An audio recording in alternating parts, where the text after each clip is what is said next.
ದಿನ ನಮ್ಮ ಶಿಡ್ಲಘಟ್ಟ ವಿಧಾನಸಭಾ ಕ್ಷೇತ್ರದ ಪರಿಶಿಷ್ಟ ಸಮುದಾಯದ ಎಡಗೈ ಮುಖಂಡರು ಮತ್ತು ಎಲ್ಲ ಸಂಘ ಸಂಸ್ಥೆಯ ಅಧ್ಯಕ್ಷರು ಪದಾಧಿಕಾರಿಗಳು ತಾವು ಏನಿಲ್ಲಿ ಬಂದು ತಮ್ಮ ಒಂದು ಸಮುದಾಯಕ್ಕಾಗಿರ್ತಕ್ಕಂಥ ಅನ್ಯಾಯ ಇವತ್ತು ಏನು ರಾಜ್ಯದಲ್ಲಿ ಕೇಂದ್ರದಲ್ಲಿ ಒಳ ಮೀಸಲಾತಿಗೆ ಸಂಬಂಧಪಟ್ಟಂತೆ ತಾವು ಏನು ನಮಗೆ ವರದಿಯನ್ನು ಕೊಟ್ಟಿದ್ದೀರೋ ಇವೆಲ್ಲಕ್ಕಿಂತ ಮಿಗಿಲಾಗಿ ನಾನು ಈ ಕ್ಷೇತ್ರದಲ್ಲಿ ಒಬ್ಬ ಜನಪ್ರತಿನಿಧಿ ಆಗೋಕ್ಕೆ ಮುಂಚೆನೇ ಏನು ಈ ದೇಶಕ್ಕಾಗಿ ಸಂವಿಧಾನವನ್ನು ಕೊಟ್ಟಿರ್ತಕ್ಕಂಥ ಡಾಕ್ಟರ್ ಬಾಬಾ ಸಾಹೇಬ್ ಅಂಬೇಡ್ಕರ್ ಅವರ ಆದರ್ಶಗಳು ಮತ್ತು ಬಾಬಾ ಜಗಜೀವನ್ ರಾಮ್ ಅವರ ಆದರ್ಶಗಳು ಏನು ಹಲವಾರು ಮಹಾನ್ ನಾಯಕರುಗಳು ಈ ದೇಶಕ್ಕಾಗಿ ಹೋರಾಟಗಳು ಮಾಡಿರ್ತಕ್ಕಂಥ 12ನೇ ಶತಮಾನದಲ್ಲಿ ಬಸವಣ್ಣವರಾಗಿರ್ಬೋದು, ಇವರೆಲ್ಲ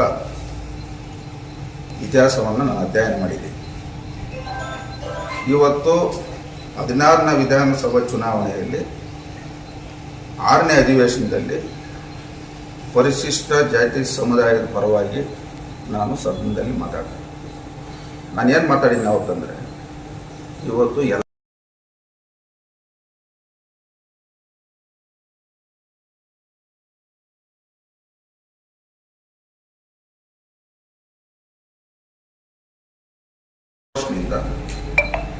ಆದಿಜಾಂಬವನ್ನಂಥದ್ದು ಬೋರ್ವೆಲ್ಸ್ ಆಗ್ಬೋದು, ಮತ್ತು ಯಾವುದೇ ಒಂದು ಯೋಜನೆ, ಈ ಸಾರಥಿ ಯೋಜನೆ ಇರ್ಬೋದು, ಇವೆಲ್ಲ ಒಂದೊಂದು ಕೊಡೋಂಥ ಸಂದರ್ಭದಲ್ಲಿ ಇದನ್ನೆಲ್ಲ ಗಮನಿಸಿ ಸಂಬಂಧಪಟ್ಟಂಥ ಮಂತ್ರಿಗಳು ನಾನು ಹೇಳಿದ್ದೀನಿ.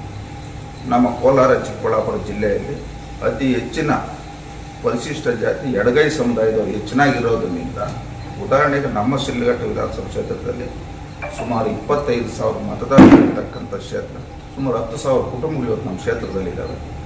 ಇದನ್ನ ನೀವು ಗಮನ ಹರಿಸಿ ಆ ಒಂದು ಸಮುದಾಯಕ್ಕೆ ಹೆಚ್ಚಿನ ಅನುದಾನ ಕೊಡ್ಬೇಕಂತ ನಾನು ಮಾತಾಡಿದ್ದೀನಿ. ಇವತ್ತು ನಾವು ಇತಿಹಾಸ ನೋಡಿದಾಗ ಇವತ್ತು ಈ ದೇಶಕ್ಕೆ ಸ್ವಾತಂತ್ರ್ಯ ಬಂದು 79 ವರ್ಷ ಆಯಿತು.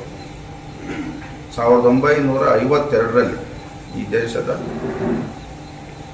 ಮೊದಲನೇದಾಗಿ ಸಾರ್ವತ್ರಿಕ ಚುನಾವಣೆ ನಡೆದ ಮೇಲೆ ಇವತ್ತು 2025 ಇದು 73 ವರ್ಷ ನಾವು ಕಳೆದ ಮೇಲೆ ನಾವು ಹಲವಾರು ನಾಯಕರು ಈ ದೇಶವನ್ನು ಆಳಿದ್ದಾರೆ. ಯಾರೂ ಸಹ ಒಟ್ಟಾರೆ ನಾನು ಹೇಳಬೇಕಾದ್ರೆ ಬಾಬಾ ಸಾಹೇಬ್ ಅಂಬೇಡ್ಕರ್ ಬರೆದಿರ್ತಕ್ಕಂಥ ಸಂವಿಧಾನ ಅಡಿಯಲ್ಲಿ ಮುಖ್ಯವಾಗಿ ಜನಪ್ರತಿನಿಧಿಗಳು, ಸರ್ಕಾರಿ ಅಧಿಕಾರಿಗಳು ಆ ಸಂವಿಧಾನ ಅಡಿಯಲ್ಲಿ ಕೆಲಸ ಮಾಡಿದಾಗ ಯಾವ ಸಮುದಾಯಕ್ಕೂ ಅನ್ಯಾಯ ಆಗಲ್ಲ ಅನ್ನೋದು ನನ್ನ ಒಂದು ಭಾವನೆ. ಎರಡನೇದು, ಇವತ್ತು ನಮಗೆ ಸ್ವಾತಂತ್ರ್ಯ ಬಂದ ಮೇಲೆ ನಾವು ಹೋರಾಟ ಮಾಡೋಂಥ ಅವಶ್ಯಕತೆ ನಮಗಿಲ್ಲ. ಏನಕ್ಕೆ ಮಹಾನೀಯರೆಲ್ಲ ನಮ್ಮ ಸ್ವಾತಂತ್ರ್ಯ ಕೊಡಿಸಿರೋರು, ಅವರವರು ವ್ಯಾಪ್ತಿಗಳೆಲ್ಲ ಅವ್ರು ಕೆಲಸ ಮಾಡಿದಾಗ ಎಲ್ರಿಗೂ ಒಳ್ಳೆಯದಾಗ್ತದೆ, ಎಲ್ಲರೂ ನೆಮ್ಮದಿಯಿಂದ ಬದುಕ್ತಾರೆ ಅನ್ನೋ ಉದ್ದೇಶದಿಂದ ಅವತ್ತು ಆ ಮಹನೀಯರು ನಮ್ಮ ಸ್ವಾತಂತ್ರ್ಯವನ್ನು ಕೊಡಿಸಿರೋರು, ಸಂವಿಧಾನವನ್ನು ಬರೆದಿರೋದು. ಇವತ್ತು ನೀವು ಒಳ ಮೀಸಲಾತಿಗೆ ಸಂಬಂಧಪಟ್ಟಂತೆ 35 ವರ್ಷದಿಂದ ಏನೇನು ಹೋರಾಟಗಳಾದವು ಎಲ್ಲ ನಮ್ಮ ಗಮನಕ್ಕೆ ತಂದಿದೆ. ಈಗ ಇರ್ತಕ್ಕಂಥ ಪರಿಸ್ಥಿತಿ ನಾನು ಸುಳ್ಳು ಪಡೆ ಹೇಳೋಂಥದ್ದು ಅವಶ್ಯಕತೆ.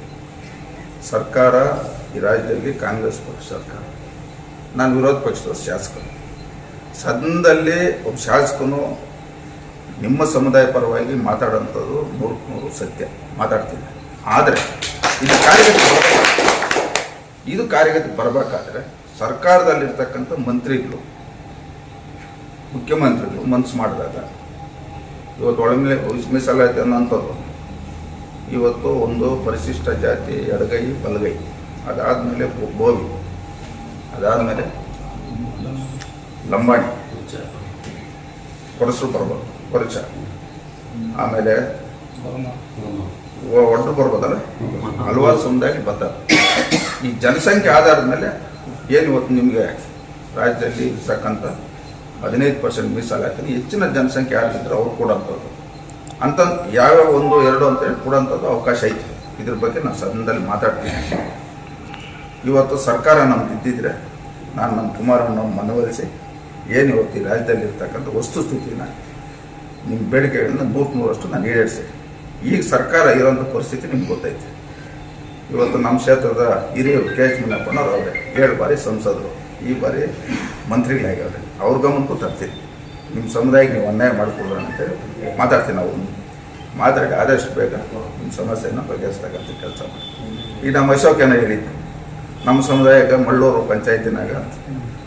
ಪಂಚಾಯತಿನಾಗಿರೋದು ಪರಿಶಿಷ್ಟ ಜಾತಿ ಎಡಗೈ ಸಮುದಾಯ 900 ಓಟಲ್ಲ, ರಾಂಗ್.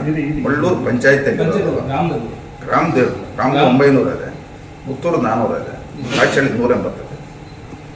ಈಗ ನನ್ನ ಪ್ರಯತ್ನ ಪ್ರಾಮಾಣಿಕತೆಯನ್ನು ಮಾಡ್ತೀವಿ. ಸಂಬಂಧಪಟ್ಟಂತ ಮಂತ್ರಿಗಳಿಗೆ ಮಾತಾಡಿ ನಿಮ್ಗೆ ಒಳ್ಳೇದಾಗಲ್ಲ.